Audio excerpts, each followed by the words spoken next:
कनकेश्वर महादेव मंदिर भोले भंडारी का एक अनोखा धाम, जहां पर उड़कर आती हैं साइबेरियन पक्षियां और आकर यहां घोंसला बनाती है।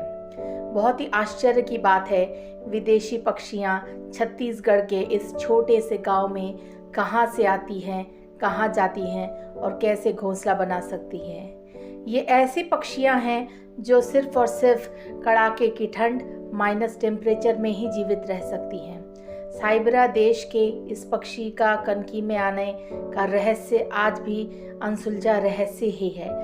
लेकिन हम आज जानते हैं कि कनकेश्वर महादेव मंदिर के पीछे की पौराणिक कथा और वो इतिहास के बारे में जो शायद आपने आज तक नहीं जाना होगा। तो कनकेश्वर महादेव का मंदिर छत्तीसगढ़ के कोरबा जिले में हसदेव नदी के तट पर कनकी नामक एक छोटा सा खूबसूरत गांव है। जिला मुख्यालय से करीबन 20 किलोमीटर दूर कनकी और कनकेश्वर महादेव मंदिर एक धार्मिक और ऐतिहासिक दृष्टि से भी बहुत ही महत्वपूर्ण स्थान है। यहाँ के पुजारी का यह कहना है कि इस गांव का नाम पहले कुछ और हुआ करता था। इस गांव का नाम कनकी पड़ने का रहस्य भी इस मंदिर के साथ ही जुड़ा हुआ है। इस गांव में एक किसान था जिसके पास बहुत सारी गायें थी। उसमें से एक गाय रोज अपने आप सुबह चली जाती थी, फिर अपने आप शाम को वापस आ जाती थी। यह सिलसिला लगातार चलते रहता था। जब भी किसान वह गाय का दूध दोहने जाता था, उसके थन में बिल्कुल भी दूध नहीं होता था। उसे यह लगने लगा कि शायद ये जब जाती है तो बाहर उसका दूध कोई निकाल लेता है, चोरी कर लेता है। तो वह एक दिन सोचा कि यह सिलसिला को मुझे अब यहीं पर रोकना पड़ेगा।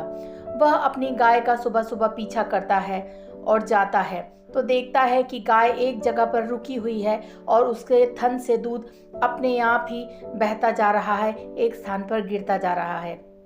यह देखकर वह किसान बहुत ही आश्चर्य और अचंभे के साथ सोचता है कि ऐसा कैसे हो सकता है, बिना दोहे ही यह कैसे दूध अपने आप गिर सकता है। किसान ने जहाँ पर दूध गिर रहा था उस स्थान में गुस्से से ज़ोर से कुल्हाड़ी मारता है, यह देखने के लिए कि आखिर यहाँ पर क्या है ऐसी चीज़ जिसकी वजह से मेरे गाय का दूध, संपूर्ण दूध पिछले इतने महीनों से अपने आप बहता जा रहा है और यहाँ पे अपने आप ही गिरता जा रहा है। जैसे ही वह इस स्थान पे कुल्हाड़ी मारता है तो जैसे कुछ टूटने की आवाज़ सी आती है और आसपास के क्षेत्र में चावल के टुकड़े, जिसे हम हिंदी में कनकी कहते हैं, कनकी का मतलब ही होता है चावल का टुकड़ा।